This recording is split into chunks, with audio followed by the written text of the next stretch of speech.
Hola amigos, bienvenidos a este nuevo podcast que traigo para ustedes el día de hoy. Antes de comenzar les recuerdo un detalle muy importante, es que este video o este contenido llega a ustedes gracias a mis Patreons. Recuerden que ustedes también se pueden sumar allí en patreon.com/Bushcraft Latinoamérica y puede seguir haciendo posible estos contenidos. Sin embargo, hay otras personas por allí que han estado también colaborando vía PayPal. Los enlaces para acceder a estas maneras de apoyar están en la descripción, ya sea de acá de iVoox o si me están viendo desde YouTube en la descripción del video. Importante destacar que, como dije en el primer podcast, su apoyo es esencial para seguir adelante, ya que YouTube como plataforma de verdad que está muy complicado, sobre todo para este tipo de contenidos que hay en mi canal. De hecho, los últimos 3 podcasts que he sacado acá en YouTube han sido desmonetizados esta semana. No sé de verdad qué criterio están usando para eso, pero lo que hace esto es afectar enormemente mi canal, la visualización incluso de otros videos, el posicionamiento específico de esos contenidos, por lo que todo el esfuerzo, toda la dedicación que uno puede poner en realizar estos contenidos o sacarlos allí en esa plataforma, durar, como ya les he dicho antes, varios días con el computador encendido cazando el internet para poder subir el video, ya que aquí todo es una lucha en cuanto a la conexión, la electricidad, como ustedes saben. Todo eso se pierde ya que YouTube sigue con el criterio de desmonetizar los videos que hablen de ciertos contenidos como crisis política, crisis global por la pandemia, etc. Aquí en la plataforma lo que sale con millones de reproducciones y al momento que tú la abres es chistes, páginas de parodias de videojuegos. Bueno, ustedes saben más o menos qué es lo que está pasando acá en YouTube con el criterio que le están dando a los contenidos, los cuales prefieren que vaya dirigido específicamente a las masas que buscan entretenimiento, más no informarse respecto a lo convulsionado que está el mundo en la actualidad. Por mi parte, sigo compartiendo con ustedes todas las experiencias que he vivido y todas las soluciones que he tratado de darle a esta situación, como la que vivimos nosotros acá los venezolanos, lo que les puede dar una ventana a todas esas personas interesadas en prepararse para una situación similar que puedan estar viviendo en el futuro. Como siempre, antes de entrar en el tema, voy a leer algunos de los mensajes de mi último podcast o algunas de las consultas que me han hecho por allí. Martín me propone allí hacer un video sobre las herramientas más útiles para situaciones apocalípticas. Bueno, ya yo hice uno acá del tema electrónico. Estaría uno como el que tú dices allí, hablar del tema de un taller ya más completo. Sí, muy buena sugerencia. Nico manda saludos. Beto dice mucha fuerza. André, saludos desde Brasil. Rodriguemer, saludos para ti también. Jorge Osmar teme que en Argentina también se produzcan algunos hechos similares a los que se están viviendo acá. Esperemos que no, mi amigo, pero si se permite que el gobierno siga tomando el rumbo de las expropiaciones, del control de precios y del populismo, es un destino seguro, lamentablemente. Mokoto dice, lástima que te ataquen los comunistas en los comentarios. Sí, amigo, eso es algo de todos los días. Y no solo en los comentarios, yo también creo que eso de la desmonetización de mis videos tiene que ver mucho también con eso. Julián desde México dice, gracias por la información. Jessica Solís, una de mis Patreons, me pregunta por las cocinas solares. Bueno, Jessica, muy interesante. Acá, de verdad, para serte sincero, no he visto la primera. Sobre todo en mi estado es bastante impredecible el clima, incluso en la capital de acá. Es una zona de un valle rodeado de montañas, igualmente acá donde yo estoy, por lo que suele atrapar mucha nubosidad durante el día o la mayoría de las épocas del año. Entonces depender del sol para cocinar puede ser un poco complicado, pero sería una alternativa porque, como ya yo he dicho, tener todas las opciones para cocinar es importante, de verdad que sí. No estaría de más, si estás pensando en adquirir alguna, tenerla como una opción más. Luis Fernando Lástima que esté pasando por este sufrimiento causado por un dictador genocida. Gracias, Fernando. De Tabayt, años de seguirte, muy interesante lo de los termostatos. Bueno, gracias, de Tabayt. Juan Duque dice que también teme pasar por una situación similar en Colombia. Bueno, acá en Latinoamérica todos los países, por lo frágil que suele ser la estabilidad económica, bueno, está complicando bastante todo.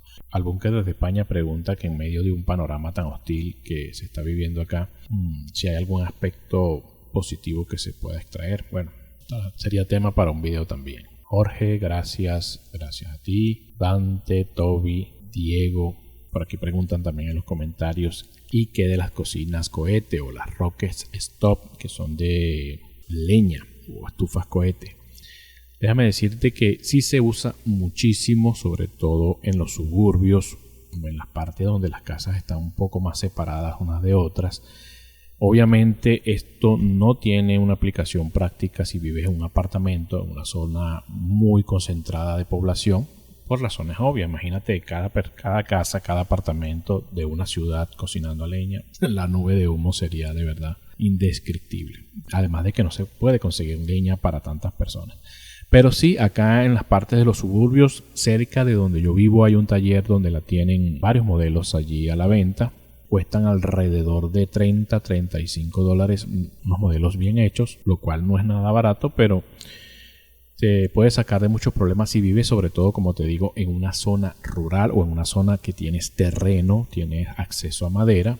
Funciona muy bien y hay muchas personas que la están usando. Pero por lo menos en mi caso, aunque te digo que de verdad sí se siente a veces humo cuando no hay electricidad acá, se siente mucho olor a humo en los patios de las casas aledañas, porque aquí todas las casas son muy pegadas unas con otras, ya es un centro un poco más urbano y hay personas que se arriesgan a cocinar incluso en casas pequeñas, salen a buscar leña porque no tienen otra opción y sí cocinan con esto, pero de verdad que es muy poco práctico y es bastante complicado, sobre todo en las zonas, como te digo, de concentración urbana muy densa. De hecho, tengo un modelo que fabriqué junto a mi hermano, también podría mostrárselas en un video más adelante. La hicimos pensando a nivel familiar, para ocasiones que nos reunimos como Navidad, algún cumpleaños o algo que vamos a hacer algún tipo de comida familiar. Obviamente cocinar en cantidad consume una gran cantidad de combustible y es algo que muchas personas no se pueden dar el lujo de hacer. Entonces lo más práctico es cocinar a través de leña y es lo que nosotros hacemos a través de esa cocina cohete, que es un poco más grande, consume más leña, pero que emplearla, por lo menos en donde yo vivo o emplearla donde vive mi hermano, no es práctico, así que la tenemos en casa de mi madre, donde hay un espacio un poco más grande para poder encender fuego y demás. Entonces esas son las limitaciones de las cocinas a leña que obviamente van a tener las personas que se preparan para algún tipo de colapso de combustible, pero que viven en zonas de mucha concentración. De verdad que es muy complicado, peligroso e incómodo cocinar con este tipo de estufas. Pero evidentemente tampoco recomendaría dejarla por fuera dentro de lo que es la preparación. Bueno, vamos entonces a entrar en materia del tema del día de hoy. Muchos preppers que están muy avanzados o más avanzados en su preparación, y algunos de los que comparten esa información o esa preparación acá en YouTube y en otras plataformas siempre tratan de sugerir el acopio de muchos recursos con antelación. Obviamente sería un buen consejo siempre y cuando la economía de la persona interesada esté estable, y sobre todo un aspecto muy importante que no se toma en cuenta a la hora de dar esos consejos muy frecuentemente acá en YouTube es el espacio con la que cuenta esa persona que está interesada en la preparación. El espacio es algo que limita mucho a las personas que se están preparando. Claro, tener todas estas cosas almacenadas, imagínate una cocina solar, una cocina a leña, las eléctricas, todo lo que yo siempre me la paso mencionando aquí requiere no solo de dinero, sino de contar con un espacio en casa que muchos no tenemos. Yo suelo contar con un pequeño almacén que creé. En realidad es un espacio que evolucionó. Cuando vivía en casa de mis padres, soltero, luego lo convertí y agrandé para el emprendimiento de algunos negocios en los que me aventuré un poco más tarde en mi vida, y es un espacio que yo utilizaba para guardar todos los equipos, maquinaria, mercancías y demás elementos que necesitaba para esos negocios. Y en este lugar también he logrado almacenar gran parte de los recursos que no puedo almacenar acá en casa por el tema del espacio. Donde me mudé luego de casarme es una casa muy pequeña. Muchas veces no se puede almacenar todos esos recursos que uno considera necesario para la preparación, como lo que hemos estado hablando, la estufa cohete, de repente cajas de alimentos, que de verdad hacen extremadamente complicado tener en casa y que traen aún más complicaciones a la hora de necesitarlos, ya que ahora se encuentran fuera de mi alcance, y dado la escasez de combustible, las restricciones por la cuarentena, muchas veces no los puedo ir a buscar y no los tengo a la mano cuando tanto los necesito. Y aunque esto es algo que muchos preppers hacen deliberadamente a fin de no concentrar todos sus recursos en un solo lugar, esto suele hacerse más que todo en lugares rurales, donde puedes guardarlos enterrados o en pequeños cobertizos no muy lejos de tu residencia principal, a fin de protegerlos y tenerlos también a la mano. Estos son aspectos más que todo tácticos, a mi parecer teóricos, respecto a cómo compartimentar los recursos de manera dispersa, a fin de que si te asaltan o si sufres de algún robo por parte de invasores a casas en un colapso social, algo que les digo se presenta muchísimo acá en Venezuela. En las partes centrales de la ciudad hay bandas dedicadas específicamente a entrar a las casas a robarse la comida y los recursos de las personas con ellos dentro, por lo que no está de más tomar estas medidas. Sin embargo, son medidas que aplican principalmente a esos preppers que siguen el manual y que viven en zonas o tienen terrenos muy amplios donde residen. Pero para la persona promedio, sobre todo acá en Latinoamérica, que a duras penas algunos pueden vivir rentados o con una casa propia, pero en un lugar de una concentración urbana importante, por lo que las residencias suelen ser más chicas y donde hay grandes limitaciones de dónde podemos esconder recursos para evitar de que sean encontrados, complican bastante la preparación de esas personas que se interesan por estar preparados de alguna manera con los recursos que tienen a la mano. Aunque tampoco no está de más intentarlo, fabricar algún tipo de compartimiento oculto, a menos si no vives en rentados.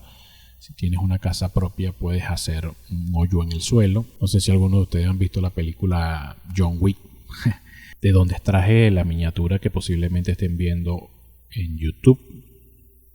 Un ejemplo claro de eso es algo que esté completamente enterrado bajo concreto, sin ningún tipo de puerta, un caché de supervivencia con algunos recursos de larga duración, metales preciosos, alimentos no perecederos y algún otro recurso que puedes almacenar allí como último recurso en el caso de que sea asaltada tu reserva principal, esperando no recurrir a él, pero contar con él a la hora de agotar tus recursos o sufrir algún tipo de percance en lo que sean robados o saqueados tus recursos principales. Lo más indicado y económico para este caso sería de estos bidones o pipas plásticas de unos 20-30 litros para arriba, de las que tienen una tapa muy hermética para evitar de que éste le entre humedad en caso de que esté enterrado en la intemperie. Lo que podríamos colocar allí dentro podría ser tema para otro video, pero por lo general tienen que ser recursos que no se devalúen o se degraden a un corto plazo. En el caso de metálico tendría que ser, si es dinero en efectivo, en divisa extranjera, dado la experiencia que tenemos acá en Venezuela con la devaluación, pero preferiblemente, como dije antes, metales preciosos, municiones, armas o algún tipo de recurso que pueda servir como trueque en algún tipo de colapso económico y que pueden ser de gran valor para la mayoría de las personas en ese momento. En el caso de los metales preciosos, no obstante, la crisis en Venezuela es algo que se sigue vendiendo muy bien. Muchas casas por allí de cambio compran el oro a veces muy por debajo de la tasa normal, también aprovechándose de la desesperación de las personas, pero es una opción que se puede tener para almacenar en lugar de comida, de recursos muy abultados y que se vencen de manera periódica, almacenar también algunos recursos que puedas intercambiar o puedas vender en un extremo caso. Obviamente esto va a depender también del nivel de la crisis. Ya en un colapso total, ya muy apocalíptico, que aunque poco probable, es algo que muchos preppers tienen en consideración, tener este tipo de metal o tener una barra de oro podría no tener el valor o la importancia para las personas o la economía de ese momento. Pero como les he dicho muchas veces, no obstante el nivel de crisis que estamos nosotros acá, ese escenario de que el dinero o el oro pierda totalmente su valor es un escenario muy muy remoto y un poco más difícil de que suceda en un colapso económico. Para los que de repente como yo han considerado una evasión de una ciudad poblada a la hora de una crisis muy extrema, otra opción de caché sería la que se colocan a mitad del camino o cerca del lugar donde planeas evacuar o evadirte de una ciudad.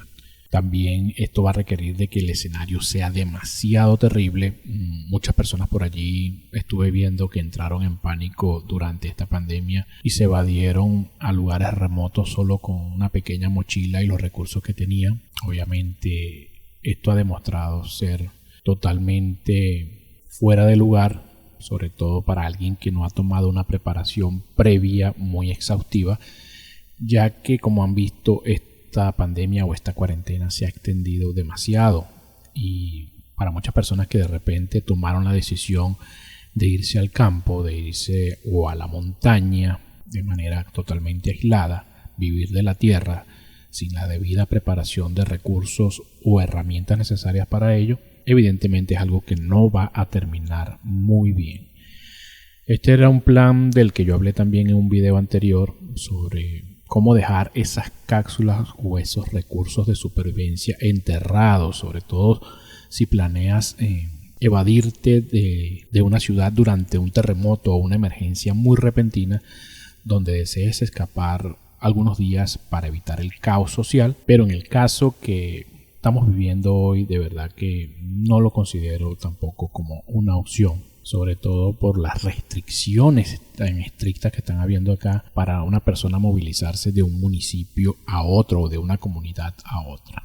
Sin embargo, también son una herramienta importante porque aunque no puedas pasar en un vehículo, siempre hay una manera de evadirte a través de algún pasaje a pie con una pequeña mochila y a la hora que te detengan, que te paren, no te consigan mayores recursos, pero que ya los tengas previamente enterrados camino a donde vas, ya sea para que te permitan llegar o para poder establecerte en tu destino. Todo esto analizándolo desde el punto de vista de una persona que vive en una ciudad que su economía depende íntimamente de ella, ya que trabaja y se desenvuelve allí, pero que desea tener algún tipo de preparación ante cualquier eventualidad que se pueda dar y que por lo general suele golpear más duro lugares donde hay mucha concentración de personas, sobre todo por la lucha que se genera por los recursos. Las personas que viven aisladas se sienten un poco más seguras y de cierta manera lo están. Generalmente las cosas tienen que ir muy muy mal en la ciudad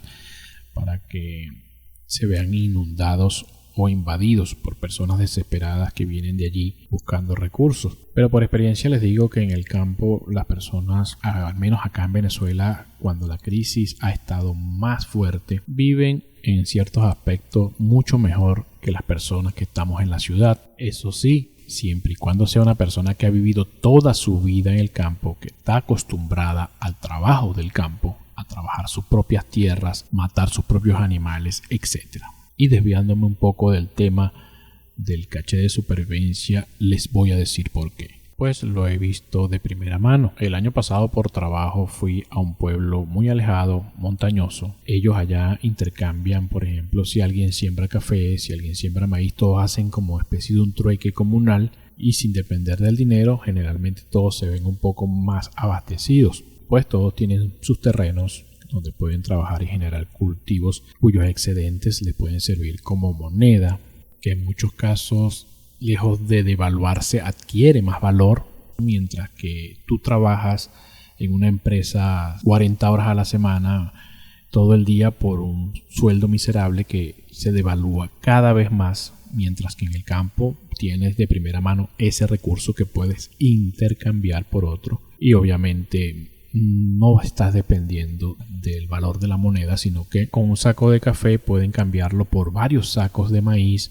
o sacos de otros cultivos que le hacen falta y que complementan su dieta. Como acá en muchos comercios se venden las cosas sin marca, sino que se venden en bolsitas transparentes que los comerciantes pesan por cantidades mínimas o te venden por gramos. Es muy común acá ir a un comercio y decir, deme 100 mililitros de aceite, te lo venden en un frasquito. Igual pasa con el café, con lo que sea que tú vayas a comprar, lo compras detallado. Incluso he visto por ahí que te sacan la mantequilla del pote y te la pesan en una bolsita. Es realmente ridículo, pero por la crisis el comercio acá se maneja así. Todo te lo venden fraccionados. Las marcas más conocidas de salsa de tomate, por ejemplo, de mantequilla, y todos están sacando presentaciones micro para poder tener movimiento en sus inventarios. Pero también se hace mucho con productos sin marcas, directamente extraídas o pesadas desde un saco. Entonces, esto le permite también a una persona que vende, como en este caso la persona que me habló del café, llega a un comercio, a un abasto, a un supermercado que vende productos así detallados y le ofrece el café, el saco de café y se lleva cualquier cantidad de productos del supermercado. Algo que obviamente no puede hacer una persona que trabaja en la ciudad con el trabajo de todo un año. Cuando le pagan las utilidades del fin de año no le alcanza ni para comprarse el abasto para una semana.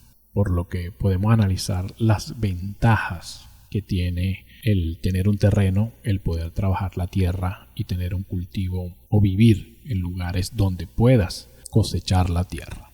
Obviamente es imposible que todos los ciudadanos vuelvan al campo, como también es imposible para una persona que jamás ha vivido en el campo dedicarse de repente a cosechar, a criar animales o hacer ciertas actividades que son más físicas, que requieren de mucha técnica, conocimientos y experiencia, además de un trabajo significativamente más duro. Voy a hablarles por mi experiencia de algunos ejemplos de personas que conozco que lo han intentado. Tengo un conocido que creo que les hablé de él en un video anterior, que es azotado por los cuatreros, las personas que le roban su ganado, sus gallinas. Todo el tiempo le están desapareciendo animales y inevitablemente él tiene que sacar sus vacas a pastar. A veces deambulan por terrenos muy amplios, muy montañosos, en los que las pierde de vista inevitablemente, y por lo general se van 30, 40 vacas a pastar y regresan 25, 26, y esto va pasando una vez a la semana, una vez al mes, lo que a largo plazo inevitablemente va a hacerlo colapsar económicamente. Por lo que no todo es color de rosa, todo va a depender de la ubicación de ese terreno, de la ubicación de ese lugar donde tú pretendes alejarte de la civilización para plantar y criar tus propios animales, y es algo que no ha tenido en consideración muchas personas acá en la ciudad. Conozco de primera mano al menos 4 amigos que se fueron al campo. Algunos arrendaron terrenos, otros los compraron. Sin embargo, como dependen de la ciudad, sus trabajos principales o sus negocios están acá en la ciudad, lo hicieron como una alternativa, como tener allí esa opción a la hora de que la cosa se complique en su negocio principal, cometiendo el error de poner a terceros a trabajar esas tierras, a criar esos animales a cambio de un porcentaje o de algún sueldo, pero que a la final no van a cuidar de la misma manera que tú, o incluso pueden ser cómplices de las personas que terminan robando y saqueando tus cultivos y animales. Por lo que todos ellos, los 4 que conozco, han fracasado por esta situación. Otro aspecto que de repente una persona de ciudad ignora a la hora de ver el campo como alternativa para escapar de una crisis es que acá en Venezuela desde hace mucho tiempo escasean productos agrícolas, como por ejemplo fertilizantes, maquinaria, combustible, pesticidas, alimentos para los animales, medicinas, y ni hablar de repuestos para maquinarias, herramientas y un sinfín de cosas que escasean y limita enormemente la cantidad de animales que puedes criar, la cantidad de terreno que puedes abarcar, los tipos de cultivo que puedes cosechar, etcétera, etcétera. Por lo que más allá del deseo de preparación, de ser autosuficiente, de tratar de proveerte tú mismo de todos tus recursos, también hay que conocer las limitaciones y comprender ese dicho que dice que zapatero a sus zapatos. Si tú, por ejemplo, eres programador de computadoras o toda la vida has sido una persona de ciudad, de verdad que es un shock muy fuerte irte de repente a trabajar el campo, arar la tierra, sobre todo con todos estos aspectos que te estoy diciendo de no contar con maquinaria, fertilizantes y demás que pueden hacer el trabajo aún más complicado, más duro, como de hecho lo es para el agricultor hoy en día acá en Venezuela, y que ha sido desde hace muchos años la raíz de la escasez generalizada de alimentos que existe en la actualidad. Pero volviendo al tema que comenté al inicio del caché de supervivencia, aunque tengas la suerte de estar en una zona rural donde puedes darte el lujo de cultivar gran parte de lo que consumes, y teniendo en cuenta lo mencionado respecto a los saqueos ocasionales o ya sea directamente sometidos por algunas personas armadas que puedan ingresar a tus terrenos, superando o evadiendo algún plan de defensa que ya tengas, también es una opción el contar con estas cápsulas o cachet para guardar tus artículos de valor o tus reservas para que no te dejen totalmente desprovisto de recursos. Bueno amigos, un podcast bastante extenso. Creo que he cubierto la mayoría de lo que quería hablar el día de hoy. Les recuerdo de nuevo en los comentarios dejar, además de sus sugerencias y opiniones, el país desde donde escriben, y los estaré leyendo al inicio del próximo programa de la semana que viene. Muchísimas gracias por haberme acompañado y hasta pronto.